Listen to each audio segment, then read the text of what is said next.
In the sleepy village of St. Mary Mead, a champion racehorse, Thunderbolt, vanishes from a locked stable on the eve of the Wessex Cup, threatening ruin for Colonel Ashby. As whispers of envy and betrayal swirl, Miss Jane Marple, with her sharp eyes and gentle smile, unravels a web of clues: reddish mud, a blue thread, a hidden cart, pointing to a rival's desperate scheme. From the stables of Ashby Hall to the shadows of Willow Grange, secrets unravel, and Miss Marple proves that in a village where every heart hides a motive, no mystery stays buried for long. Chapter 1. The Vanishing of Thunderbolt. The morning sun cast a soft glow over St. Mary Mead, its golden rays filtering through the lace curtains of Miss Jane Marple's modest cottage.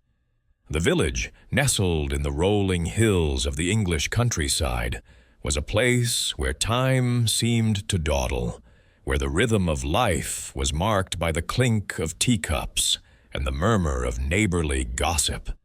Yet, on this particular morning in late spring, an undercurrent of excitement rippled through the air, as tangible as the scent of blooming lilacs. Miss Marple, seated in her favorite armchair by the window, her knitting needles moving with their usual quiet precision, sensed it before she heard it.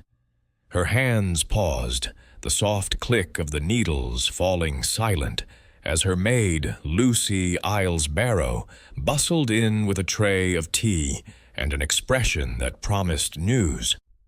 "Miss Marple, you'll never believe what's happened." Lucy's voice was bright with the thrill of calamity, her eyes wide as she set the tray down. "Thunderbolt's gone, vanished from Colonel Ashby's stable last night. Tom, the stable boy, told the butcher, who told Mrs. Bantry, who was just at the shop. Not a trace of him, and the Wessex Cup is tomorrow." Miss Marple's pale blue eyes, sharp despite her years, flickered with interest. Thunderbolt was no ordinary horse. The champion racehorse, with his sleek ebony coat and a stride that seemed to defy gravity, was the pride of Ashby Hall and the talk of the county. His victories had brought glory to Colonel Reginald Ashby, a retired military man whose passion for racing was matched only by his devotion to his prize steed. The Wessex Cup, a race that drew the gentry and gamblers alike to the nearby downs, was to be Thunderbolt's crowning triumph. For him to disappear on the eve of such an event was, as Lucy put it, like the crown jewels going missing from the tower. "How very curious," Miss Marple said softly, her voice as gentle as the breeze stirring her garden roses. She set her knitting aside, a half-finished scarf in soft lavender wool, and reached for her teacup. "Tell me, Lucy, what exactly did Tom say?" Lucy, eager to share, perched on the edge of a chair. "He checked the stable at midnight, as he always does. Thunderbolt was there, munching his oats, safe as houses. The stall was locked and the stable doors bolted. But when he went back at dawn, the stall was empty. No horse, no broken locks, nothing. Just gone." Miss Marple sipped her tea, her mind already turning over the details. A horse, especially one as valuable as Thunderbolt, did not simply vanish without human intervention. She recalled the Colonel's pride in his champion, the way he spoke of Thunderbolt as if the horse were a trusted comrade in arms. She had seen him at the village fete last summer, his ruddy face beaming as he patted Thunderbolt's flank, while the crowd marveled at the animal's glossy coat and spirited eyes. But she also remembered whispers, faint but persistent, of rivalries in the racing world, jealousies that simmered beneath the polished surface of the sport. "Was there anything else?" Miss Marple asked, her tone deceptively mild. Any visitors to the hall yesterday, perhaps?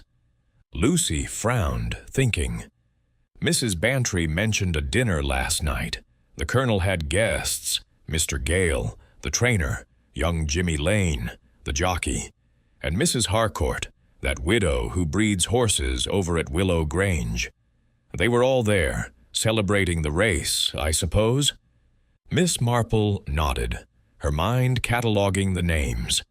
Martin Gale, a man of weathered countenance and few words, was known for his uncanny skill with horses, having trained Thunderbolt to his peak. Jimmy Lane, barely out of his teens, was a rising star, his daring rides on Thunderbolt the stuff of local legend. And Evelyn Harcourt, the sharp-eyed widow whose own horses, though fine, had never outrun Thunderbolt, was a figure of quiet ambition. Miss Marple had met her once at a charity tea, noting the woman's cool composure and the way her smile never quite reached her eyes. "Very interesting," Miss Marple murmured. She rose, smoothing her tweed skirt, and glanced out the window at the village green, where a group of children played, oblivious to the drama unfolding at Ashby Hall. "I think, Lucy, I shall take a walk to the hall this afternoon. Colonel Ashby may appreciate a sympathetic ear, and I confess I am rather curious about this vanishing horse." Lucy grinned, accustomed to her employer's knack for finding herself at the heart of village mysteries.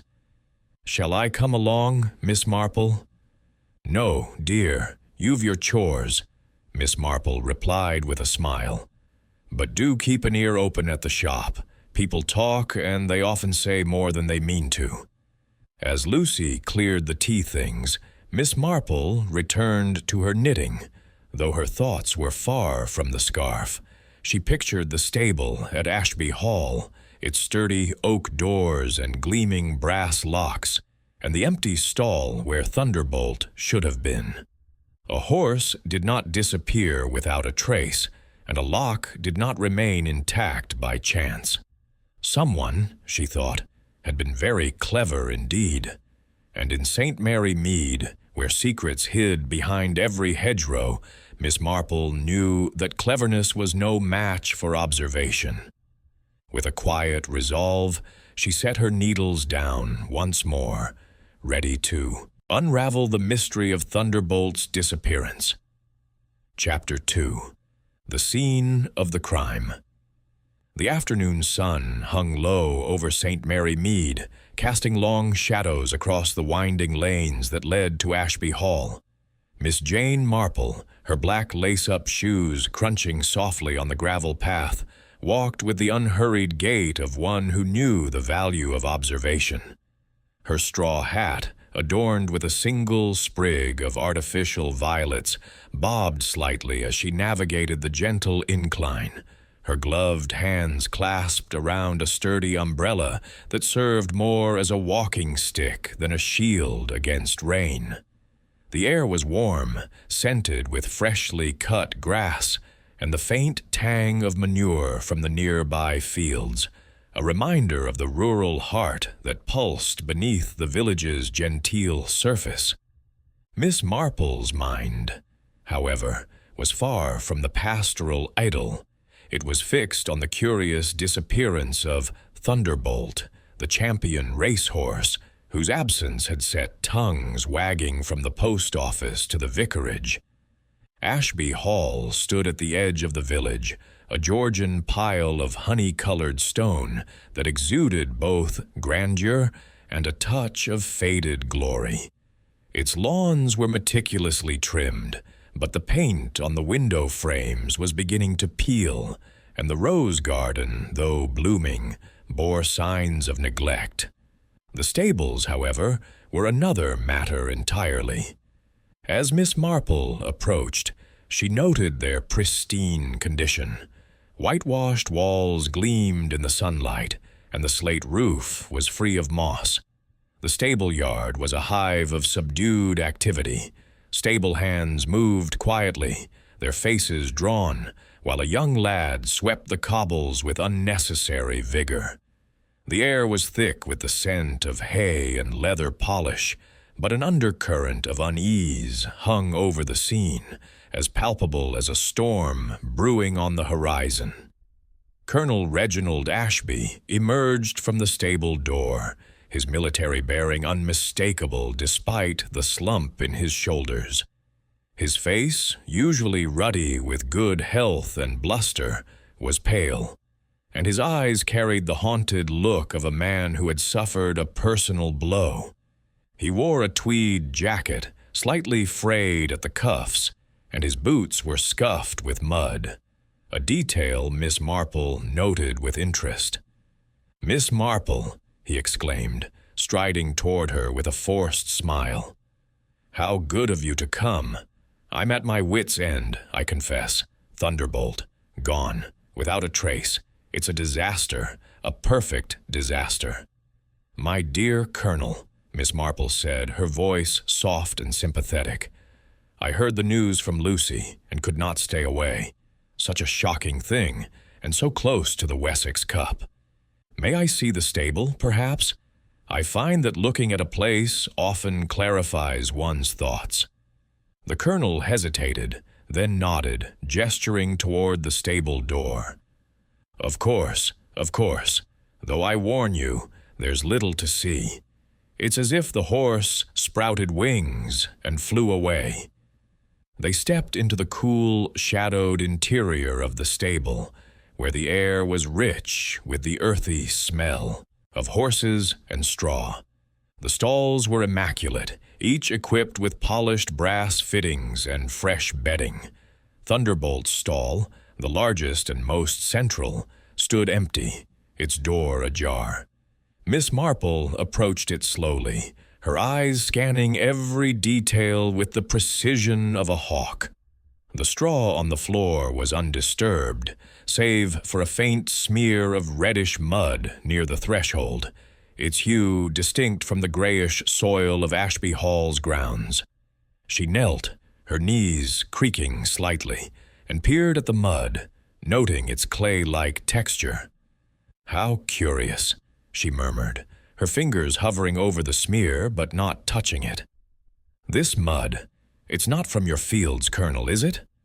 Ashby frowned, bending to inspect the mark. "No, I shouldn't think so. Our soil's more loam than clay. Perhaps it came from one of the lad's boots. They're in and out all day."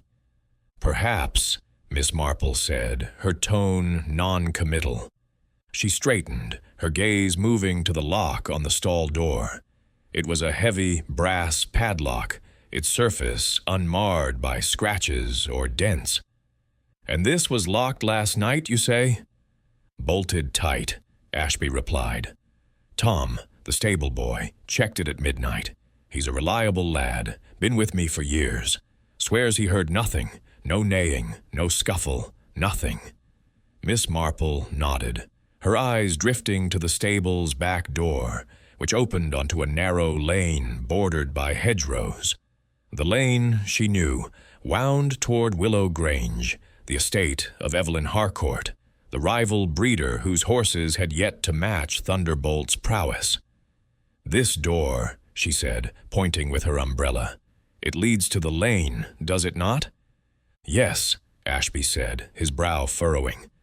"But it was bolted, too. I checked it myself this morning. No one could have come through without breaking it." Miss Marple's lips curved in a faint smile, the kind that suggested she was thinking of something quite different from what she said. How very thorough.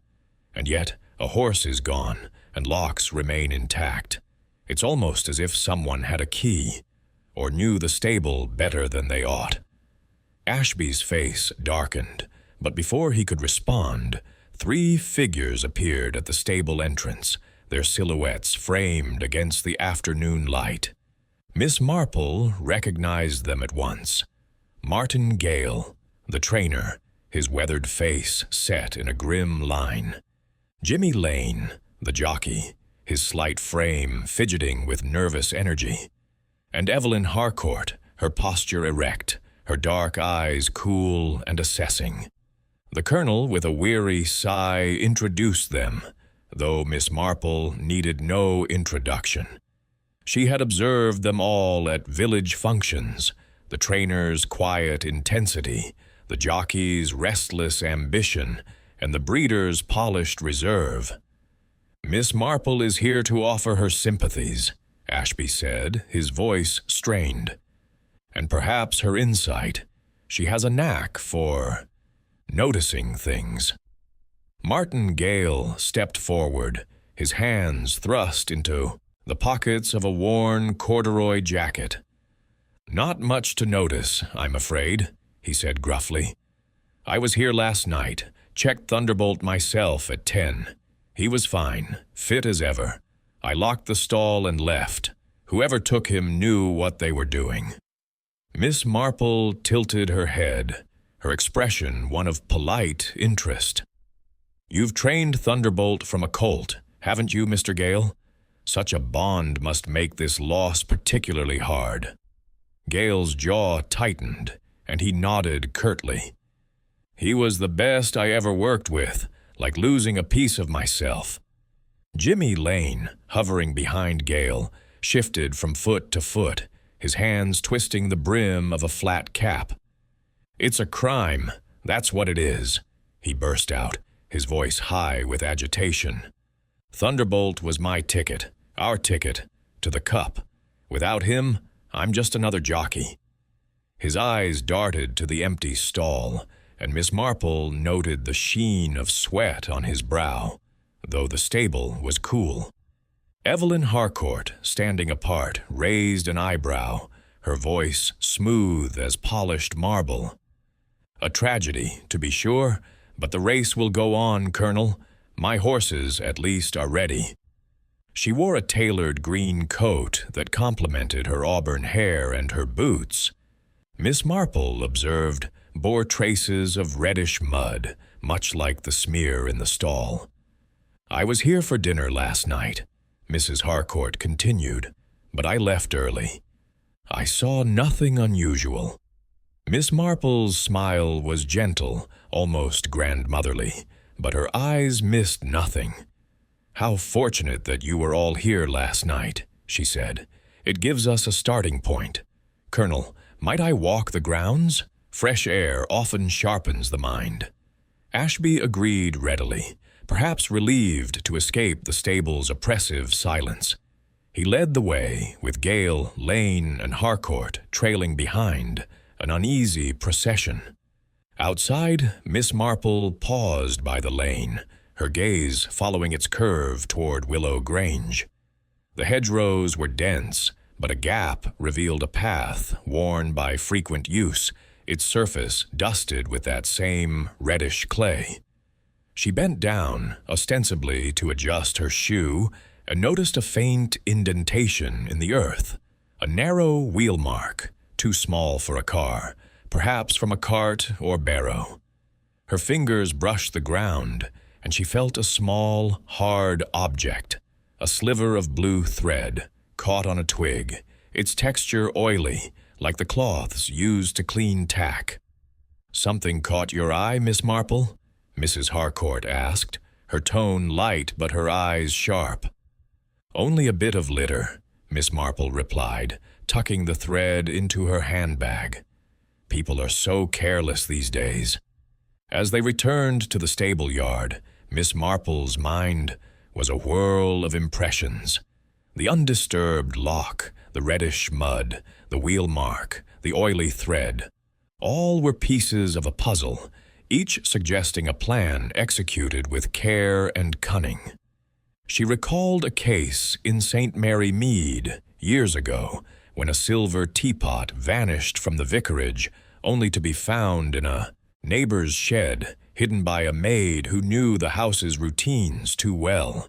People, she thought, were predictable in their weaknesses, greed, envy, desperation, and Thunderbolt's theft was no random act.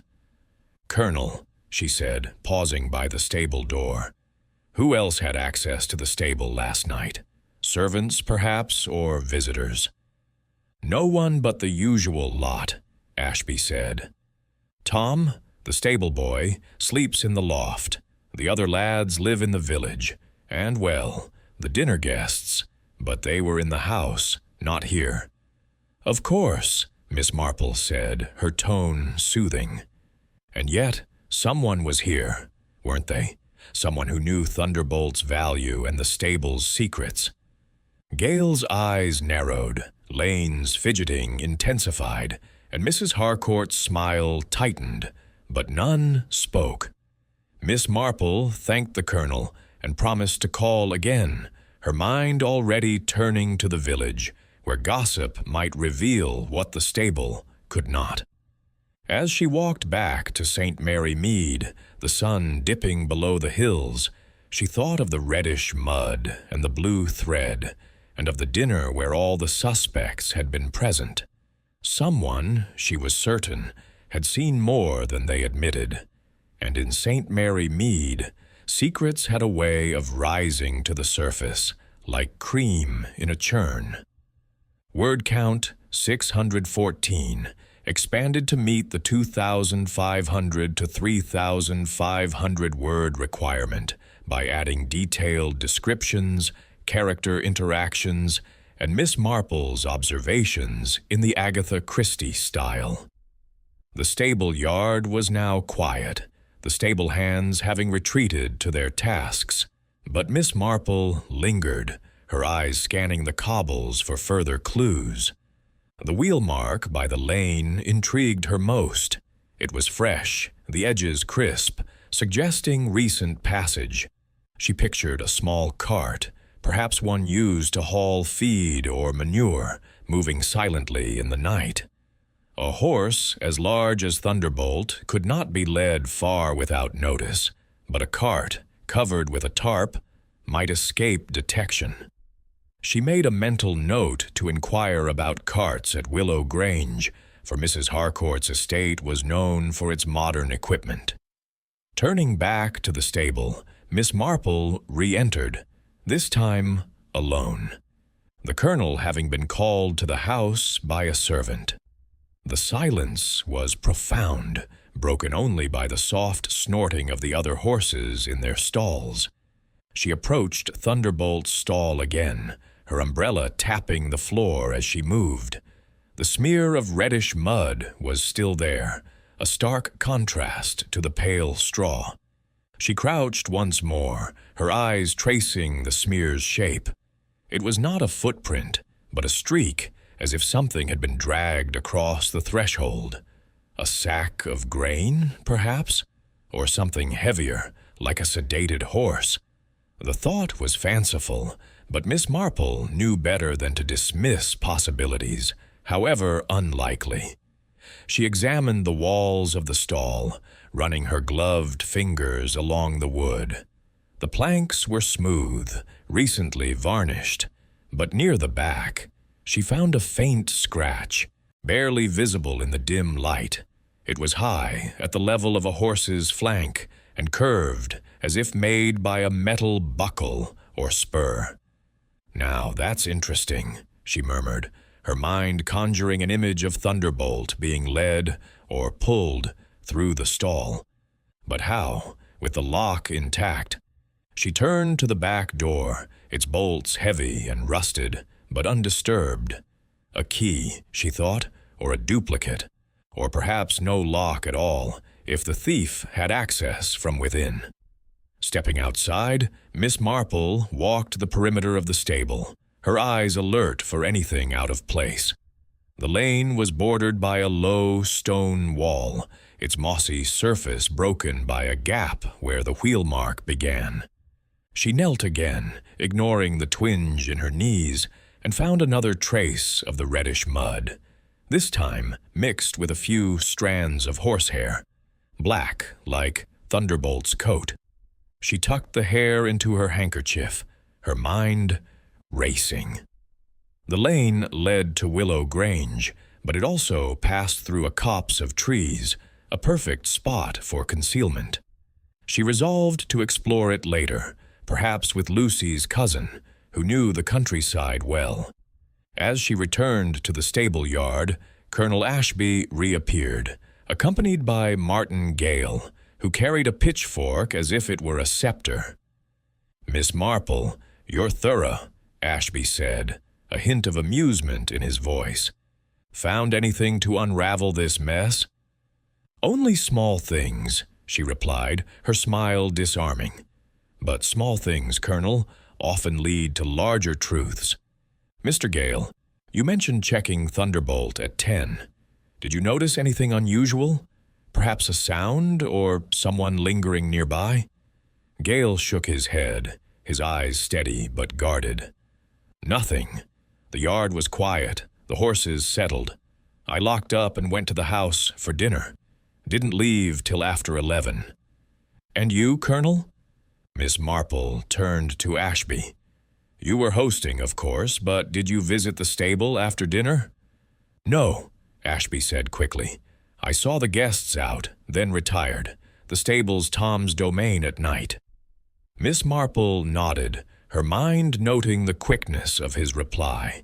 She recalled a village doctor years ago who answered too swiftly when questioned about a missing prescription, his haste betraying his guilt. She made no comment, however, and instead asked, "Mrs. Harcourt's estate is close, is it not? Her horses must be a source of pride, though perhaps not as renowned as Thunderbolt." Ashby's face tightened. "Evelyn's a competitor, no doubt, but she's fair. Her horses are good, but Thunderbolt, he was in a class of his own." "Indeed," Miss Marple said, her tone thoughtful. "Competition can bring out such passions, can't it? I remember a flower show in St. Mary, Mead, where a prized rose was snipped before judging. Envy, you see, is a powerful motive." Gale snorted, but said nothing, while Ashby looked uncomfortable. Miss Marple excused herself, promising to return if she thought of anything further. As she walked back to the village, the lane stretching before her, she thought of the reddish mud, the wheel mark, the black horsehair, and the oily thread. Each was a thread in a tapestry, and Miss Marple, with her quiet persistence, was determined to weave them together. In St. Mary Mead, she knew, even the most carefully hidden secrets could not stay buried for long. Chapter 3. The Trainer's Tale. The late afternoon light bathed St. Mary Mead in a golden haze as Miss Jane Marple made her way back from Ashby Hall, her mind a whirl of impressions from the stable's silent clues. The reddish mud, the oily blue thread, the faint wheel mark. They were like the scattered pieces of a jigsaw puzzle, each waiting to find its place in the picture of Thunderbolt's disappearance. She walked slowly, her umbrella tapping the ground, her eyes noting the familiar landmarks of the village. The ivy-clad vicarage, the post office where Mrs. Muggle gossiped with unfailing zeal, and the narrow path that led to the old mill, now a shortcut to the stables of Ashby Hall. But her destination was not home. It was the tack room at the hall, where Martin Gale, Thunderbolt's trainer, was likely to be found. Miss Marple had always believed that people revealed themselves most when caught unawares, and Gale, with his gruff demeanor and guarded eyes, intrigued her. She recalled a gardener in St. Mary Mead, a taciturn man who had once hidden a stolen brooch in his potting shed, betrayed not by his words, but by the way he avoided certain questions. Gale, she suspected, held secrets, whether of his own making or another's. The tack room, tucked behind the main stable, was a small, orderly space, its walls lined with gleaming saddles, bridles, and rows of polished bits that caught the fading light. The air was heavy with the scent of leather and linseed oil, a comforting contrast to the unease that lingered in the stable yard. Martin Gale stood at a workbench, his broad shoulders hunched as he rubbed a cloth over a saddle, his movements methodical but tense. He was a man in his late 50s, his face weathered like old oak, with deep lines etched around his eyes and mouth. His hands, calloused and strong, moved with the precision of long habit, but Miss Marple noted a slight tremor as he glanced up at her approach. "Mr. Gale," she said, her voice warm and unassuming, "I hope I'm not disturbing you. I thought I might find you here, and I wish to offer my sympathies about Thunderbolt. Such a dreadful loss." Gale paused, setting the saddle down with care. "Kind of you, Miss Marple," he said, his voice low and rough, like gravel underfoot. "Thunderbolt was my life's work. Never trained a horse like him, nor will I again." His eyes, a faded blue, met hers briefly before dropping back to the saddle. Miss Marple stepped into the room, her gaze sweeping the shelves, noting the neat stacks of cloths, the jars of polish, and a small pile of blue fabric scraps in a corner, similar in hue to the thread she had found by the lane. "You've a remarkable gift, I'm told," she said, settling onto a wooden stool with the ease of one, accustomed to making herself at home. "The Colonel speaks so highly of you. How long have you been with Thunderbolt?" "Since he was a foal," Gale replied, resuming his work, though his movements were slower now. 4 years, give or take. Broke him myself, taught him to trust a rider, to run like the wind. He wasn't just fast, he had heart." His voice softened, and Miss Marple saw a flicker of genuine grief, though whether for the horse or his own prospects, she could not yet tell. She nodded sympathetically, her hands folded over her umbrella. "It must be terribly hard, losing him so suddenly. You saw him last night, I believe, at 10 o'clock?" "Aye," Gale said, his eyes narrowing slightly. "Checked his stall, made sure he was settled. Locked it myself, same as always. No sign of trouble." Miss Marple's smile was gentle, but her mind was sharp, sifting through his words. "And the stable was quiet? No visitors? No unusual sounds?" "Nothing," Gale said firmly. "Just the horses, and Tom snoring in the loft. I went to the house for the Colonel's dinner after that. Didn't come back till morning, when we found the stall empty." Miss Marple tilted her head, her expression one of mild curiosity. "The dinner must have been a lively affair, with the race so near. I understand Mrs. Harcourt was there, and young Jimmy Lane. Such different temperaments, yet all bound by their love of horses." Gale snorted, a sound that held more disdain than amusement. "Love of horses? Some love the glory more. The Colonel's a good man, but he pushes too hard. Wants Thunderbolt to win every race, no matter the cost. And Lane, boy's got talent, but he's hungry for fame. As for Mrs. Harcourt—" He trailed off, his cloth pausing mid-stroke.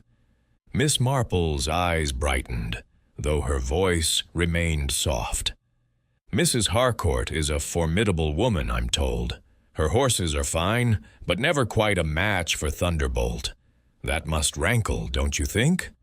Gale shrugged, but his jaw tightened. "She's ambitious, I'll give her that. Always watching, always planning, but stealing a horse, that's low, even for her." Miss Marple nodded, as if agreeing, though her mind was elsewhere.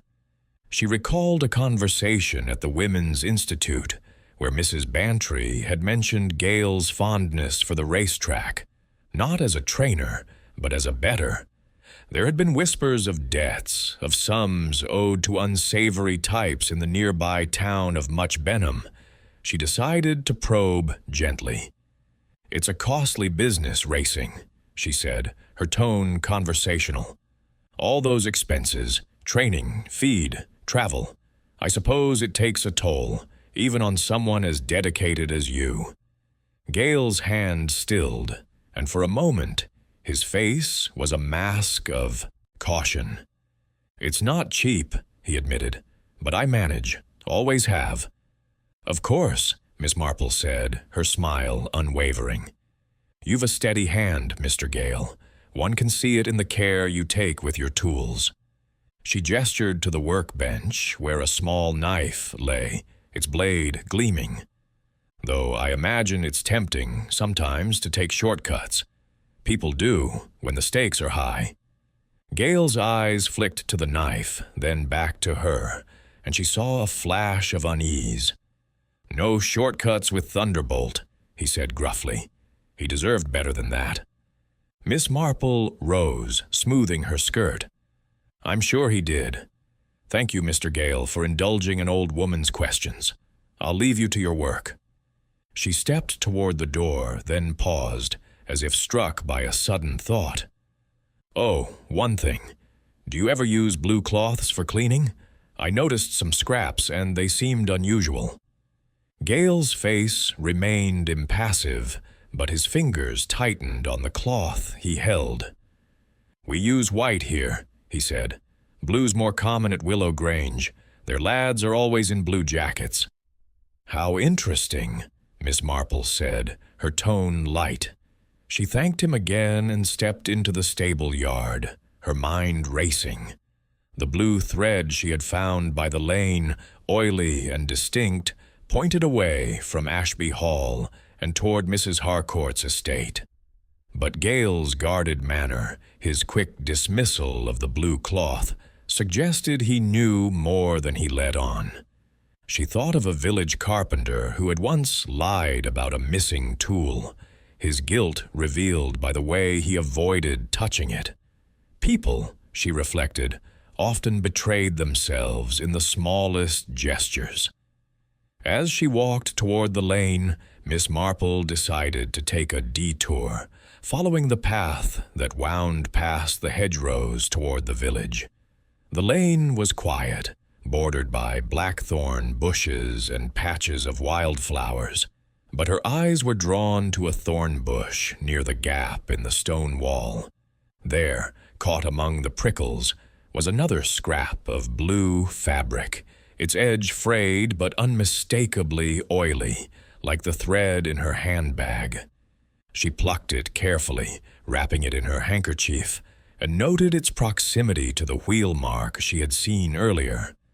The lane, she knew, led not only to Willow Grange, but also to a small copse, a place where a cart might be hidden, under cover of darkness. Miss Marple stood for a moment, her umbrella planted in the ground, her thoughts turning to the dinner at Ashby Hall. Gale, Lane, Harcourt, all had been there, all had opportunity to observe the stable's routines. But Gale's role as trainer gave him intimate knowledge of Thunderbolt's habits, the stable's locks, the rhythm of the night. His grief seemed genuine, yet his reticence hinted at a burden. Was it guilt, fear, or loyalty to another? She recalled a case in St. Mary Mead, where a loyal servant had covered for his master's theft, his silence bought with threats of ruin.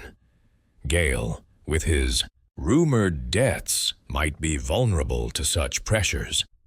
As the sun dipped lower, casting long shadows across the lane, Miss Marple turned back toward the village. She would need to speak with Tom, the stable boy, and perhaps visit the post office, where Mrs. Muggle might have overheard something about Gale's financial troubles. The blue cloth, the reddish mud, the wheel mark, they were threads in a web, and Miss Marple, with her quiet patience, was determined to trace them to their source. In St. Mary Mead, where every glance and whisper held meaning, the truth was never far from the surface, waiting for someone with the right eyes to see it. Chapter 4. The Jockey's Ambition.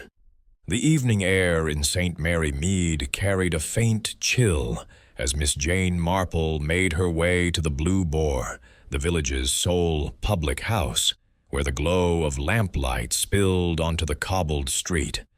The pub, with its low beams and smoky hearth, was a hub of village life, where farmers, shopkeepers, and the occasional gentry mingled over pints of ale and whispered tales.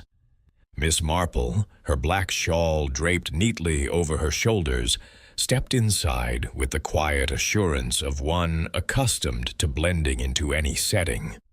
Her purpose was clear: to speak with Jimmy Lane, the young jockey whose meteoric rise on Thunderbolt's back had made him a local hero, and whose nervous demeanor at the stable had piqued her curiosity. The interior of the Blue Boar was warm and noisy, filled with the clink of glasses and the hum of conversation. Miss Marple's eyes, sharp behind her spectacles, scanned the room until they settled on Jimmy, seated alone at a corner table, his slight frame hunched over a pint.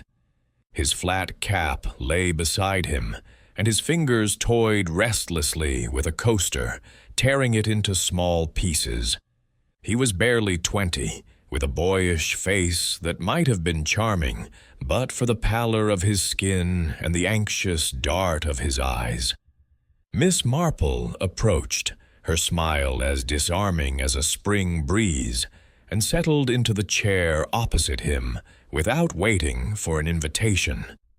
"Good evening, Mr. Lane," she said, her voice soft but clear above the pub's din. "I hope you don't mind an old woman joining you. I was so sorry to hear about Thunderbolt. It must be a terrible blow." Jimmy started, his hand jerking so that a splash of ale spilled onto the table. "Miss Marple," he said, wiping his hand on his trousers. "Didn't expect to see you here." "Aye, it's a blow, all right. Thunderbolt was... he was everything." His voice cracked, and he took a quick gulp of his pint, as if to steady himself. Miss Marple nodded, her hands folded neatly in her lap. "You rode him to such victories," she said, her tone warm with admiration. "I remember the excitement at the last Wessex Cup, everyone talking of how you and Thunderbolt seemed to move as one. It's rare, such a partnership." Jimmy's eyes softened, a flicker of pride breaking through his unease. "He trusted me," he said. "Knew my hands, my voice. We'd have won tomorrow, no question. Now..." He trailed off, his fingers resuming their assault on the coaster. Miss Marple observed him closely, noting the sweat beading on his forehead despite the cool evening. She recalled a young clerk in St. Mary Mead who had fidgeted just so when questioned about a missing ledger, his nerves betraying a secret he could not yet name. "You were at the Colonel's dinner last night, I believe," she said, her voice light as if making idle conversation. "It must have been a fine evening, with the race so near." Jimmy nodded, his eyes fixed on the table. "It was all right. Good food, plenty of talk about the cup. I left early, though, had to be up for training. Went to my lodgings above the stable and slept." Miss Marple's smile remained gentle, but her mind was alert. "How sensible," she said. "A jockey needs his rest, though I suppose the stable is never truly quiet at night, with the horses stirring and Tom in the loft." "Aye, it's lively enough," Jimmy said, his voice tight. "But I sleep sound. Didn't hear nothing till morning, when Tom came shouting about Thunderbolt." Miss Marple tilted her head, her expression one of mild curiosity. "And you were in your room all night? It's just that I heard a curious story from the barmaid, Daisy, I believe, saying she saw you near the lane by the stable, close to midnight. Perhaps she was mistaken." Jimmy's face drained of what little color it had, and his hand froze on the coaster.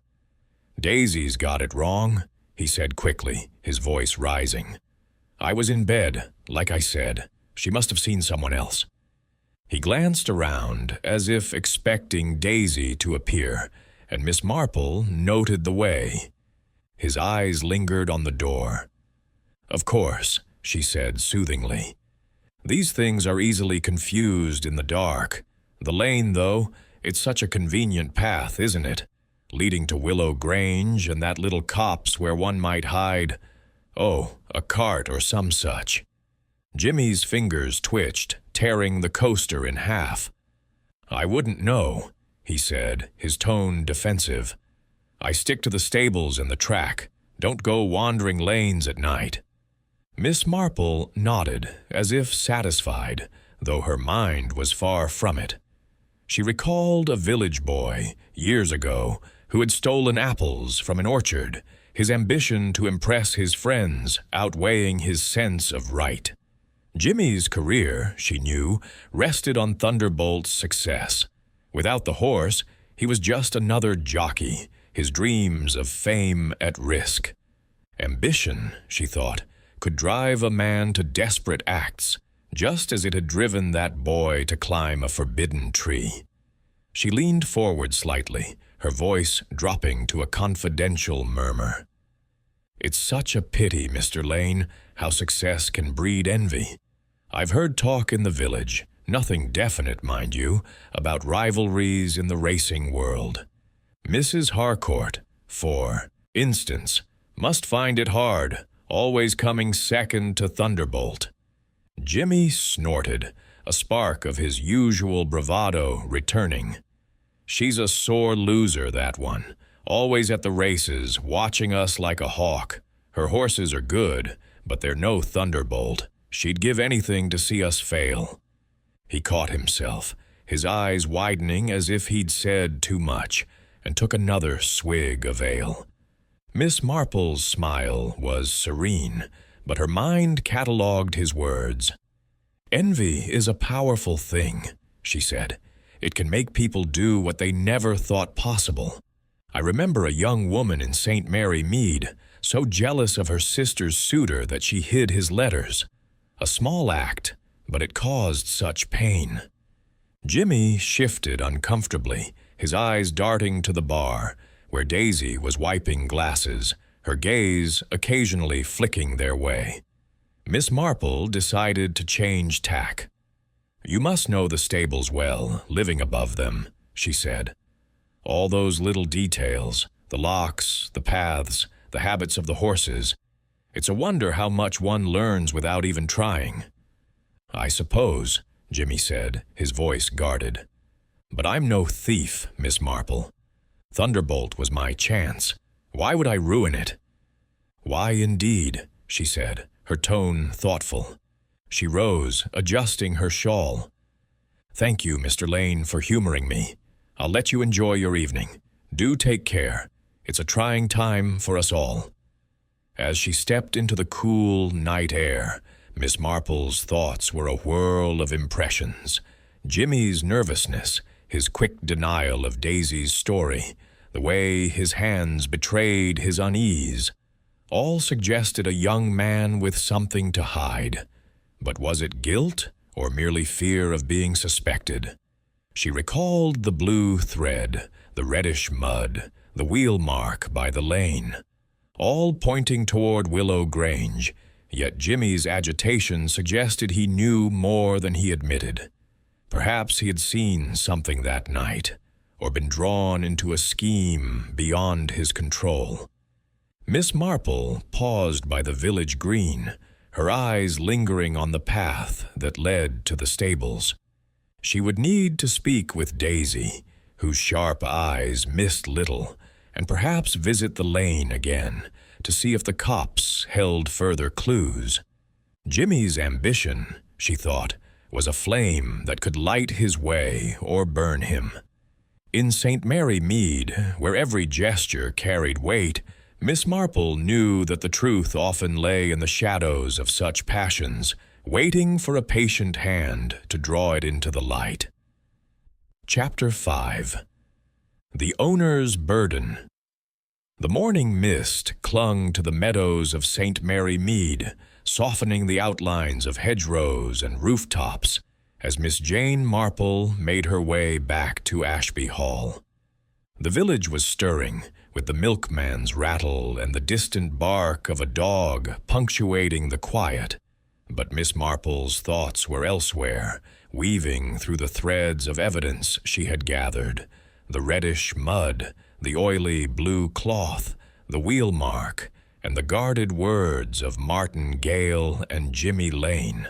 Each clue was a whisper of intent, and today her focus was on Colonel Reginald Ashby, Thunderbolt's owner, whose distress at the horse's disappearance seemed to carry a weight beyond mere loss. She adjusted her shawl, her umbrella tucked under her arm, and walked with the steady purpose of one who knew that truth often hid in the cracks of a polished facade. Ashby Hall loomed ahead, its stone facade softened by the mist, though the signs of strain were more evident in daylight. Ivy creeping unchecked up the walls, a cracked pane in a lower window. The colonel had invited her to tea, a gesture that surprised her until she recalled his anxious pacing at the stable. He was a man accustomed to command, yet the theft of Thunderbolt had left him adrift, and Miss Marple sensed he sought not just sympathy, but answers. She was ushered into the drawing-room by a nervous maid, where a fire crackled in the grate, casting a warm glow over faded chintz curtains and a portrait of a stern-faced ancestor. Colonel Ashby rose from an armchair, his military bearing softened by fatigue. His tweed suit was impeccably pressed, but his eyes were shadowed, and his hands trembled slightly as he gestured to a seat. "Miss Marple, you're too kind to come again," he said, his voice hearty but strained. "I'm a wreck, I'll admit it. Thunderbolt was more than a horse. He was my legacy. Without him, the Wessex Cup is a lost cause." Miss Marple settled into a cushioned chair, her hands folded neatly over her handbag. "It's a dreadful shock, Colonel," she said, her voice warm with sympathy. "Thunderbolt was a marvel, and to lose him so suddenly, on the eve of such a race, it's almost too cruel to contemplate." Ashby nodded, sinking back into his chair as the maid poured tea from a silver pot. "Cruel is the word," he said, his fingers drumming on the armrest. "I've put everything into that horse: time, money, heart. The estate's not what it was, you know. Mortgaged to the hilt to keep the stables running.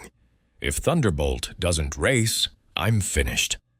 Miss Marple sipped her tea, her eyes gentle but alert, noting the tremor in his hands and the way his gaze darted to the window, as if expecting news.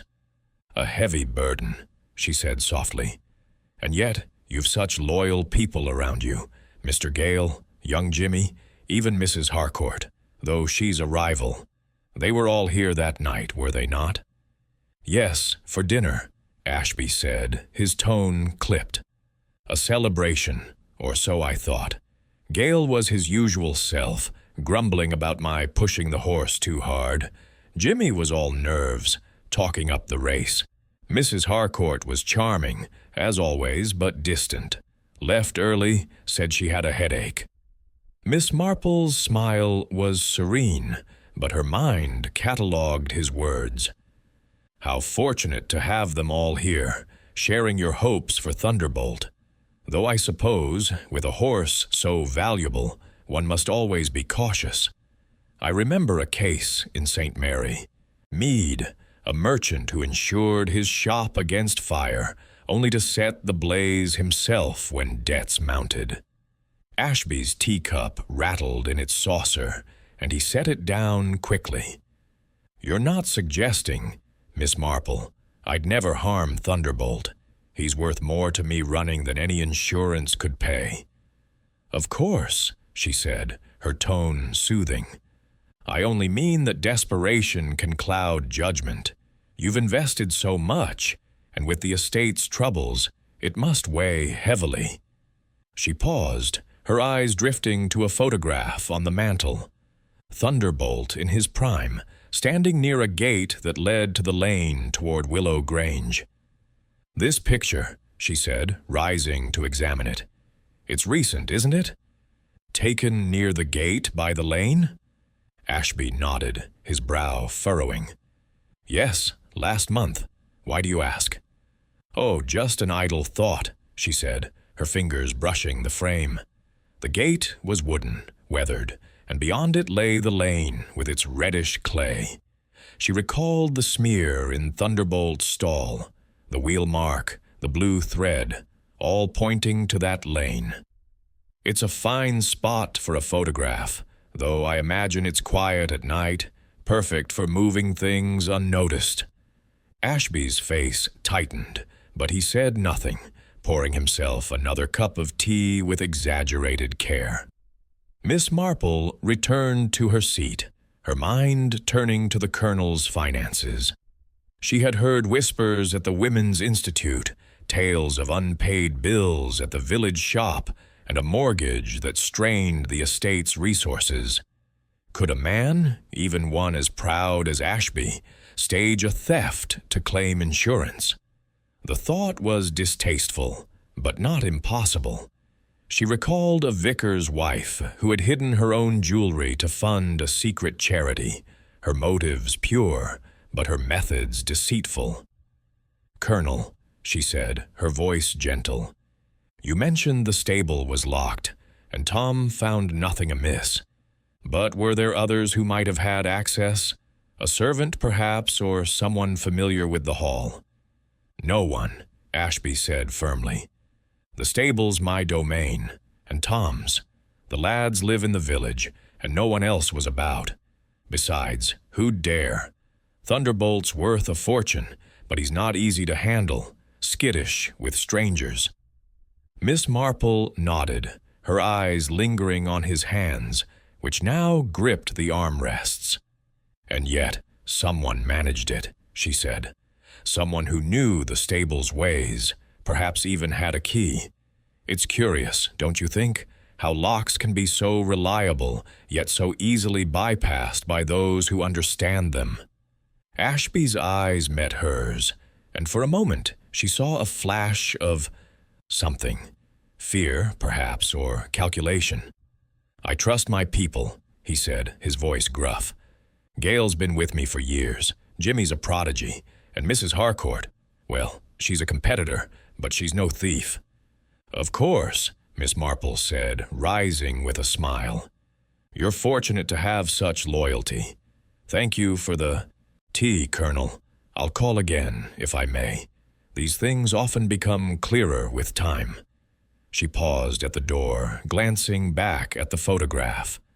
"That gate, it's near Mrs. Harcourt's land, isn't it? Such a convenient path between estates." Ashby followed her gaze, his expression unreadable. "It's just a gate, Miss Marple. Nothing more." As she stepped into the mist, Miss Marple's thoughts were a tangle of possibilities. Ashby's distress was real, but so was his financial strain, and his quick defense of his guests suggested a reluctance to suspect those closest to him. The photograph, the gate, the lane, they all pointed to a connection with Willow Grange, yet Ashby's tremor, his guarded words, hinted at a deeper worry. She recalled a village farmer who had sold his prize cow to settle debts, his shame hidden behind a bluff exterior. Was Ashby protecting someone or himself? She decided to visit the village shop, where Mrs. Muggle might have heard more about the Colonel's finances, and perhaps check the lane. Again, to see if the gate held further secrets. In St. Mary Mead, where every glance carried a story, Miss Marple knew that even the proudest men could falter under pressure, and the truth, like a buried seed, would eventually break through. Chapter 6. The Rival's Motive. The sun was climbing toward noon as Miss Jane Marple left Ashby Hall, her mind humming with the subtle discord of Colonel Ashby's words and the faint tremor in his hands. The mist had lifted, revealing St. Mary Mead in its springtime clarity. The village green sparkled with dew, and the distant downs shimmered under a pale blue sky. Yet Miss Marple's thoughts were far from the serene landscape. They were fixed on the lane that linked Ashby Hall to Willow Grange, the estate of Evelyn Harcourt, the rival breeder, whose cool demeanor and reddish-mudded boots had caught her attention. The clues, the oily blue thread, the wheel mark, the smear of clay in Thunderbolt's stall, seemed to point toward Harcourt's domain, and Miss Marple, with her knack for seeing through polished exteriors, resolved to pay her a visit. Willow Grange was a stark contrast to Ashby Hall. Where the Colonel's estate bore the weight of tradition and dwindling fortunes, Mrs. Harcourt's property was a model of modern efficiency. The house, a sleek structure of glass and brick, stood at the end of a gravel drive lined with clipped yews. The stables, visible from the approach, were pristine, their white walls gleaming, and their slate roofs free of the moss that plagued older estates. As Miss Marple walked up the drive, her umbrella tapping rhythmically, she noted the orderliness of the place. Not a leaf out of place, not a speck of dirt on the cobbles. It was the kind of perfection that spoke of ambition, and Miss Marple recalled a village seamstress who had kept her shop spotless to mask a secret hoard of stolen lace. Mrs. Harcourt greeted her at the door, her auburn hair swept into an elegant chignon, her green eyes sharp and assessing. She wore a tailored skirt and blouse, the picture of poised competence, though Miss Marple's keen gaze caught the faintest trace of reddish clay clinging to the hem of her skirt. "Miss Marple," Mrs. Harcourt said, her smile tight but courteous. "What a pleasant surprise. I heard you were taking an interest in the unfortunate business at Ashby Hall. Do come in." The drawing-room was as modern as the exterior, with sleek furniture and a large window overlooking a rose garden, its soil unmistakably red. Miss Marple settled into a cushioned chair, declining tea with a polite wave. "You're very kind to receive me, Mrs. Harcourt," she said, her voice soft and unassuming. "I was passing by and thought to offer my sympathies. Thunderbolt's disappearance is such a blow to the village, and to the Wessex Cup, of course." Mrs. Harcourt's lips curved, but her eyes remained cool. "A tragedy, to be sure," she said, seating herself opposite. "Thunderbolt was a remarkable horse, though I'm sure Colonel Ashby will recover. The race will go on, and my horses are ready to compete." Her tone was measured, but Miss Marple caught a hint of satisfaction, like a cat that had just spotted a mouse. "How admirable," Miss Marple said, her smile gentle. "Your horses have always been fine, though I gather they've yet to outrun Thunderbolt. It must be trying to come so close each season." Mrs. Harcourt's smile tightened, and she smoothed her skirt with a deliberate gesture. "Competition sharpens us all," she said. "My horses are young, still coming into their own. Thunderbolt's absence is unfortunate, but it levels the field."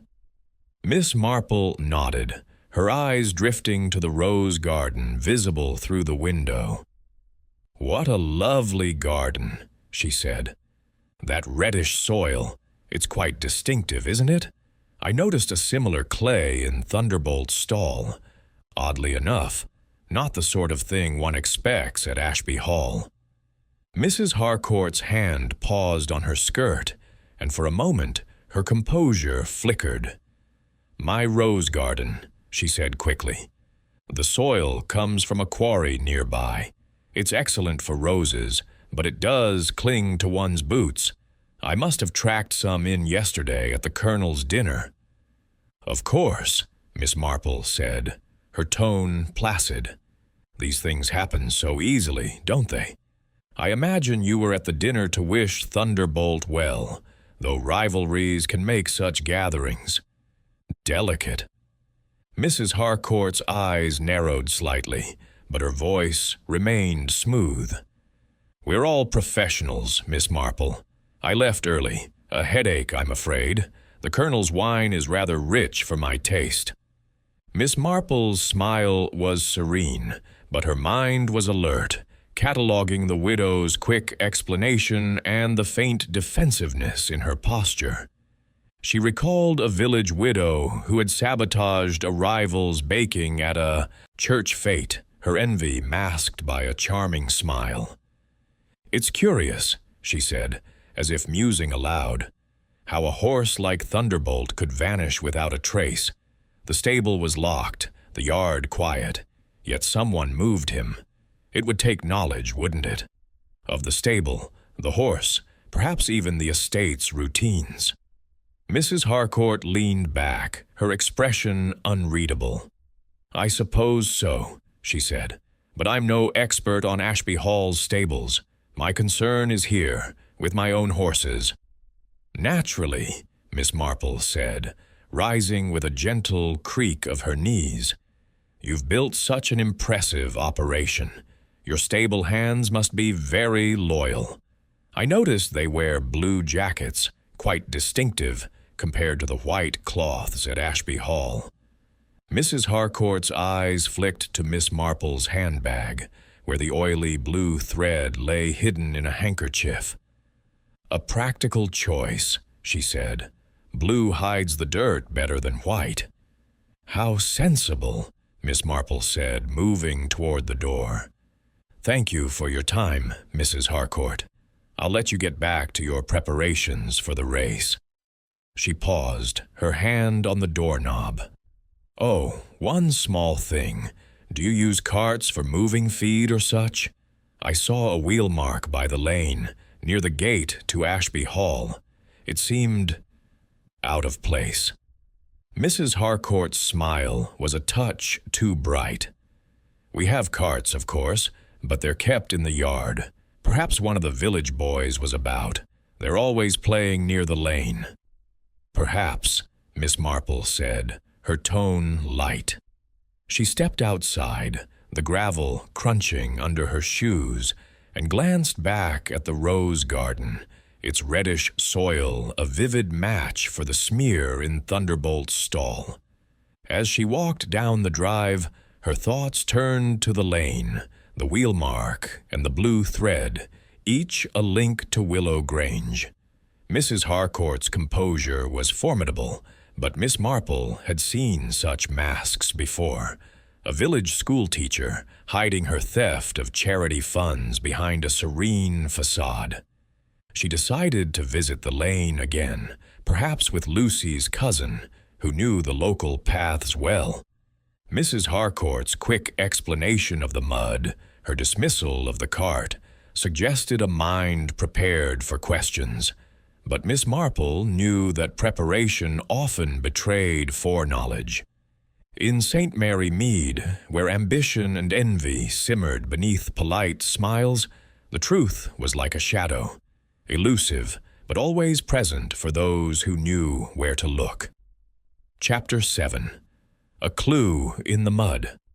The sun had passed its zenith, casting a warm glow over St. Mary Mead, as Miss Jane Marple returned from Willow Grange, her mind a tapestry of impressions woven from Evelyn Harcourt's guarded words and the telltale reddish mud on her boots. The village was alive with its usual rhythm. Children scampered across the green, and the postman cycled past with a cheerful wave. But Miss Marple's thoughts were fixed on the puzzle of Thunderbolt's disappearance. The oily blue thread, the wheel mark by the lane, the smear of clay in the stable stall, all pointed to a plan executed with care and Mrs. Harcourt's estate loomed large in her suspicions. Yet, the truth, she knew, often lay in the smallest details, and she resolved to examine her clues more closely before drawing conclusions. Back at her cottage, Miss Marple settled into her armchair by the window, the familiar click of her knitting needles a counterpoint to her racing thoughts. She drew the blue thread from her handkerchief, holding it up to the light. Its hue was a deep, almost navy shade, its texture slick with the residue of linseed oil, the kind used to polish saddles. She reached for her magnifying glass, a relic from her father's study, and peered at the thread's frayed edges. It was no ordinary cloth, too fine for a rag, yet too coarse for a garment. A stable-hand's jacket, perhaps, she murmured, recalling Martin Gale's comment that blue was favored at Willow Grange, not Ashby Hall. Next, she considered the reddish mud, a sample of which she had carefully scraped from the lane into a small envelope. Its clay-like consistency was distinct from the loamy soil of Saint. Mary Mead and Mrs. Harcourt's rose garden had confirmed its origin, but how had it found its way into Thunderbolt's stall? A boot, perhaps, or something dragged across the threshold? The wheel mark by the lane suggested a cart, and Miss Marple pictured a horse, sedated or coaxed, moved silently under cover of night. She recalled a village poacher who had used a handcart to spirit away a neighbor's prize pig, his crime uncovered by a single muddy track. Small things, she thought, always betrayed the cleverest schemes. Determined to test her theory, Miss Marple set out for the village tailor, Mr. Pym, whose shop was a treasure trove of fabrics and gossip. The bell above the door jingled as she entered, and Mr. Pym, a wiry man with spectacles perched on his nose, looked up from his sewing machine. "Miss Marple," he exclaimed, his face brightening. "What brings you here? A new shawl, perhaps?" "Not today, Mr. Pym," she said, her smile disarming.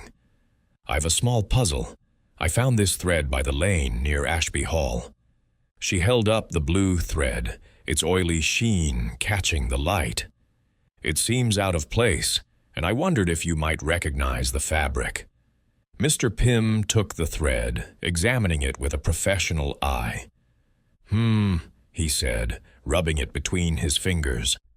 "Cotton blend, sturdy, with a bit of oil, stable work, I'd wager. Blue like this is common at Willow Grange. Their lads wear jackets of this stuff, made to last. Not used at Ashby Hall, though. Colonel Ashby prefers plain linen for his lot."